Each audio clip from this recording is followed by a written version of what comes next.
Mr. Venuccio, your written testimony reflects your concern that under current law, NLRB election procedures do not do a good job at ensuring workers get the collective bargaining representatives of their choice. As we all know, the Biden-Harris NLRB made it easier than ever for unions to come into a workplace without an election at all. How should current election procedures be changed to address your concerns? Mr. Chairman, thank you again for the question and the opportunity. Workers need empowerment, and when it comes to selecting a union, they need to be empowered to make that choice securely and privately, and that choice should be reflective of the entire workforce.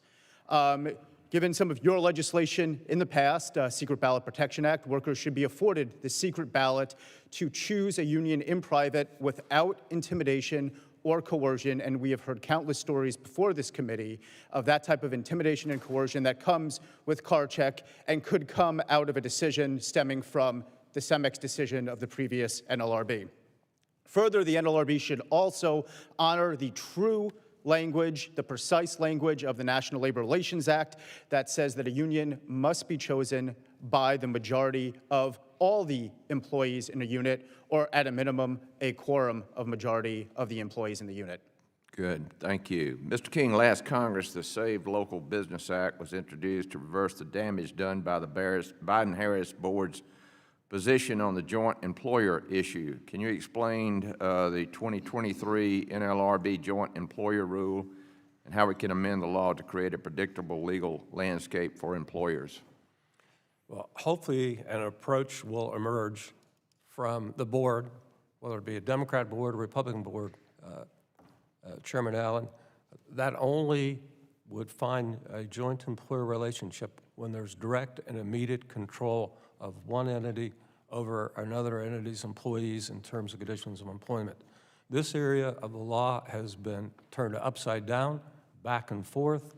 It is in a state of continual flux. It helps no one, and as I mentioned at the outset of my remarks, it particularly hurts franchisors and franchisees, which are the bedrock of entrepreneurialism in many communities in your respective districts. This has to change. Yes, I agree. Mr. Solom, you discussed the Biden-Harris Board's blocking charge policy in your written testimony. Can you expand on your comments and give some examples of the way the blocking charge policy has been abused by unions and the board to delay elections? Chairman Allen, thank you for your question. You know, I give a few examples in my written testimony on pages 8 and 9, but just to pull one out, was one of my colleagues' cases. It was called Apple Bus Company.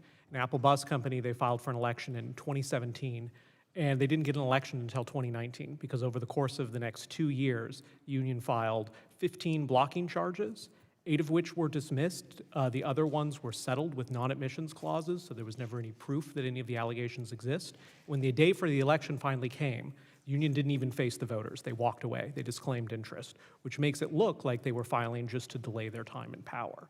The blocking charge policy, which was brought back by the Biden board, is going to lead to more of this. And in fact, Member McFerrin's own dissenting from the Trump 1 rule showed that roughly about 22.5 frivolous blocking charges were filed per year. And so the Trump 2 board should return to the election protection rule and allow employees to get elections promptly. Okay. Yes, thank you. Again, I was, for 40 years, ran a small business. And in fact, Mr. Ranking Member DeSonia and I talk about the old times a lot. But I'll tell you, over my career, things changed drastically. It's a modern workforce today, a very entrepreneurial workforce.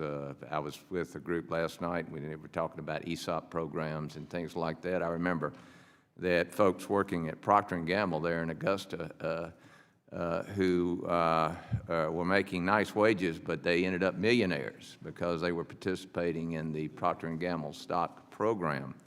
I know that my greatest privilege as an employer was to give our workers an opportunity, our employees, it's like family actually, to provide for their family, provide for their church, their community, and this great country. And that is a great privilege. So please know that, employers are very dedicated to, I'm sure they're bad actors, but for the most part, if you're going to stay in business, you better take care of your folks, is what we used to say. So